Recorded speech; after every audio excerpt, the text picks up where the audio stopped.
अगर देश में बाबर के नाम पर बनेगा तो सिर्फ एक चीज बनेगी, वो है शौचालय। और आगरा में हमारे हिंदू भाई बनाने का काम कर रहे हैं, दिल्ली में हम जल्दी बनाएंगे। बाबरी ध्वस्त करने में भी 92 में मेरे ताऊ जी गए थे, मेरे मौसा जी गए थे, मेरे भैया गए थे, मेरे अपने परिवार से 6 से 7 लोग गए थे बाबरी विध्वंस करने में। और अगर उस टाइम पे हम पैदा हुए थे तो हमें वो सौभाग्य नहीं मिला। अब हमें जिस दिन सौभाग्य मिलेगा हम भी कर देंगे। आप मस्जिद बनाना चाहते हो, मुझे कोई आपत्ति नहीं है। मस्जिद आपके अल्लाह की जगह है, इबादत की जगह है। आप अपनी इबादत के लिए जगह बनाओ। चंदा चाहिए होगा, चंदा मैं भी देने को तैयार हूँ। लेकिन आप अगर बाबरी आपके दिलों में जिंदा है और आप बाबर के नाम पर मस्जिद बनाना चाहोगे, जिस दिन वो तैयार होगी, खड़ी होगी, मैं उस दिन ध्वस्त करने चला जाऊंगा। इस गैंडे को आज बोल रहा हूँ, तू कुछ भी हो सकता है, विधायक होगा या कुछ भी होगा। यहाँ तेरा बाप बोल रहा है इंद्रेश द्विवेदी, समझ गया? मैं तोड़ूंगा, तू तैयार तो करा पूरा। और उसको तू अयोध्या से रिलेटेड करके बाबरी के नाम पर कर तो दे, मैं तोड़ूंगा बनवा। हमें ना छेड़ो, हम बांग्लादेश के सोए हुए हिंदू नहीं है। हम दादा परशुराम के वंशज हैं, पुष्प मुत्सुंग मित्र के वंशज हैं, रानी लक्ष्मीबाई के वंशज हैं, हम पंडित चंद्रशेखर तिवारी जनेवधारी के वंशज हैं हम, जिसे अंग्रेज भी नहीं पकड़ पाए थे। तो हमें छेड़ोगे, समस्या हो जाएगी। माननीय सुप्रीम कोर्ट ने फैसला दिया राम मंदिर के पक्ष में कि वहां पर राम जन्मभूमि थी, वहां पर भगवान प्रभु श्री राम का मंदिर बनेगा। उसके अलावा क्योंकि बाबरी तोड़ी गई थी और हम दोनों समुदायों की भावनाओं की कद्र करते हैं, इसलिए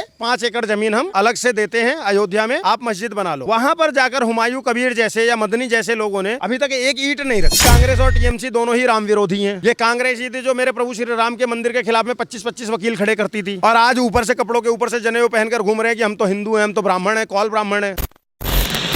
पश्चिम बंगाल में बाबरी मस्जिद की नींव जो है मुर्शिदाबाद में रखी गई। उसको लेकर धीरेन्द्र शास्त्री ने बोला कि अगर निर्माण हो गया बाबरी मस्जिद का, जो भारत का 100 करोड़ हिंदू है वो वही करेगा जो उसने 1992 में करा। उसके बाद हुमायूं कबीर बोलते हैं कि मस्जिद जो है वो बन के रहेगी पश्चिम बंगाल के मुर्शिदाबाद में। मैं सपोर्ट बाबरी को नहीं करता, बस इसलिए वहाँ पे निर्माण करना चाहता हूँ मस्जिद का, क्योंकि अभी भी मुसलमानों के दिल में दुख है, इमोशनल है वो, क्योंकि जो 1992 में हुआ। आप इन दोनों तर्कों को दोनों शख्स ने बयान दिया, कैसे देखते? मैं इसको बिल्कुल ऐसे देखता हूँ कि अगर आप मस्जिद बनाना चाहते हो, मुझे कोई आपत्ति नहीं है। मस्जिद आपके अल्लाह की जगह है, इबादत की जगह है। आप अपनी इबादत के लिए जगह बनाओ, कोई दिक्कत नहीं है। चंदा चाहिए होगा, चंदा मैं भी देने को तैयार हूँ, और मैं ये बोल चुका हूँ, तमाम बार बोल चुका हूँ। लेकिन आप अगर बाबरी आपके दिलों में जिंदा है और आप बाबर के नाम पर मस्जिद बनाना चाहोगे, तो ये तो मैं भी बोल रहा हूँ, धीरेन्द्र शास्त्री जी के, ये कवि इंद्रेश भी बोल रहा है कि जिस दिन वो तैयार होगी, खड़ी होगी, मैं उस दिन ध्वस्त करने चला जाऊँगा। क्योंकि बाबरी ध्वस्त करने में भी 92 में मेरे ताऊ जी गए थे, मेरे मौसा जी गए थे, मेरे भैया गए थे, मेरे अपने परिवार से 6 से 7 लोग गए थे बाबरी विध्वंस करने में। और अगर उस टाइम पे हम पैदा हुए थे तो हमें वो सौभाग्य नहीं मिला। अब हमें जिस दिन सौभाग्य मिलेगा हम भी कर देंगे। हुमायूं कबीर तो बोल रहे मुझे बाबर से कोई दिक्कत नहीं है, बाबर हमारा रिलेशन नहीं है, बाबर मेरा खास नहीं है, लेकिन 1992 में जो हुआ उसको लेके जो मुसलमान है वो आहत है, इसलिए बनाएंगे। बाबर कौन सा हमारा सगा लग रहा है? अगर बाबर तुम्हारा सगा नहीं लग रहा है तो उस मस्जिद का नाम कलाम साहब के नाम पे रख दो ना। मैं तो बोल रहा हूँ, मैं चंदा दूंगा, मेरे से चंदा ले जाओ। चेक से लोगे, यूपीआई करूँ, कैश लोगे, कैसे करोगे? आप कलाम साहब के नाम पर बना दो, मैं चंदा देने को तैयार हूँ। आप बिस्मिल्लाह खां जी के नाम पर बना दो, मैं चंदा देने को तैयार हूँ। आप अशफाकुल्लाह खां जी के नाम पर बना दो, मैं चंदा देने को तैयार हूँ। आप बनाओ ना, मैं चंदा देने को तैयार हूँ, लेकिन बाबर के नाम पे नहीं बनेगा।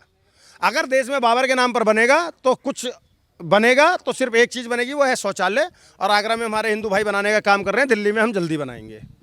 सिर्फ और सिर्फ यही बनेगा, इसके अलावा और कुछ नहीं बनेगा। बाबर के नाम पे नहीं बनने देंगे। तो ममता बनर्जी ने जो अपने विधायक को निलंबित कर दिया गया है, वो क्या शायद कहीं ना कहीं, क्योंकि काफ़ी लोगों का कहना है, हिंदू संगठन का भी कहना है कि वो हिंदुओं का दिल जीतना चाहती, कि पश्चिम बंगाल में जो इतने ज़्यादा राइट्स हो रहे हैं, हिंदुओं को पलायन करना पड़ रहा है, तो कहीं ना कहीं वो अपना जो वोट बैंक है हिंदुओं के ऊपर भरोसा दिखाना चाहती हैं, जताना चाहती हैं, इसलिए बस उसको निलंबित कर दिए, बाद में वापस ले लेंगी।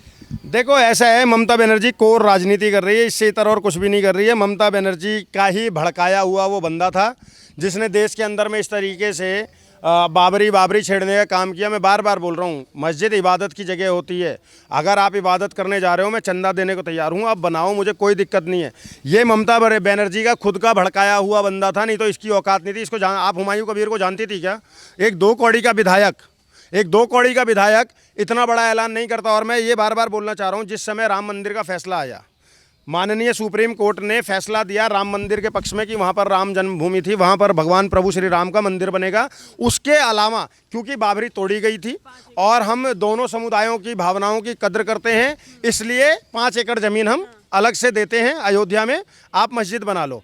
वहाँ पर जाकर हुमायूं कबीर जैसे या मदनी जैसे लोगों ने अभी तक एक ईंट नहीं रखी, ठीक है? और बंगाल के अंदर में, पश्चिम बंगाल के अंदर में वो बाबरी बनाने की बात कर रहा है। वो सिर्फ इसलिए बाबरी बनाने की बात कर रहा है कि वहाँ पर चुनाव आने वाले हैं, वहाँ पर भी हिंदू मुसलमान कराना चाहते हैं।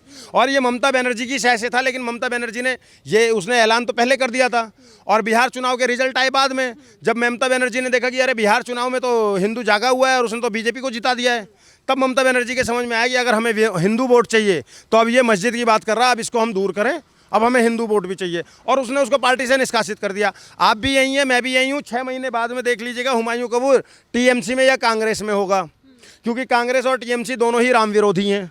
ये कांग्रेस ही थी जो मेरे प्रभु श्री राम के मंदिर के खिलाफ में 25-25 वकील खड़े करती थी, और आज ऊपर से कपड़ों के ऊपर से जनेऊ पहनकर घूम रहे हैं कि हम तो हिंदू हैं, हम तो ब्राह्मण हैं, कौल ब्राह्मण हैं। समझ रहे हो? तो सिंपल सी बात यह है, हुमायूं कबीर जैसे 2 कौड़ी के विधायकों का कोई अस्तित्व नहीं है और कुछ नहीं होने वाला है। हम डंके की चोट पर जो हमने बोल दिया है वो हम करेंगे। अगर ऐसा बनेगा तो हम तोड़ेंगे, ये हमारा वादा है। ये मैं आपको एक दिखाना चाहूंगी, ये आप भी देखिए। और मेरा चैलेंज है, कोई भी यहाँ आकर बाबरी मस्जिद को हाथ नहीं लगा सकता। ये आप देख सकते हैं हुमायूं कबीर, ये पोस्ट डली हुई ये है। एक बार ये पोस्ट इसका देख लो चेहरा गेंडे का, उसके बाद एक बार ये चेहरा देख लो। ये इंद्रेश द्विवेदी, कवि इंद्रेश द्विवेदी बोल रहा है दिल्ली में खड़ा होकर, जिस दिन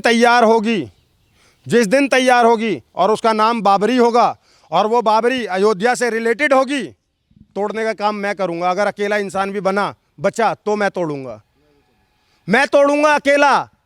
इस गेंडे को आज बोल रहा हूं, तू कुछ भी हो सकता है, विधायक होगा या कुछ भी होगा। यहाँ तेरा बाप बोल रहा है इंद्रेश द्विवेदी, समझ गया?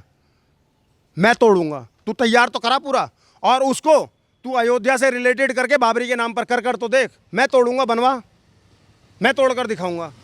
और साथ में ये बोल रहा हूं, अगर वही तू बनवाएगा और कलाम साहब के नाम पे होगा, किसी भी मुस्लिम अच्छे इंसान के नाम पर होगा, मैं चंदा दूंगा। दोनों बातें बोल रहा हूं। तो हमें ना छेड़ो, हम बांग्लादेश के सोए हुए हिंदू नहीं हैं। हम दादा परशुराम के वंशज हैं, पुष्प मुत्सुंग मित्र के वंशज हैं, रानी लक्ष्मीबाई के वंशज हैं हम, समझ गए? पंडित चंद्रशेखर तिवारी जनेवधारी के वंशज हैं हम, जिसे अंग्रेज भी नहीं पकड़ पाए थे। तो हमें छेड़ोगे तो समस्या हो जाएगी, ये याद रखना।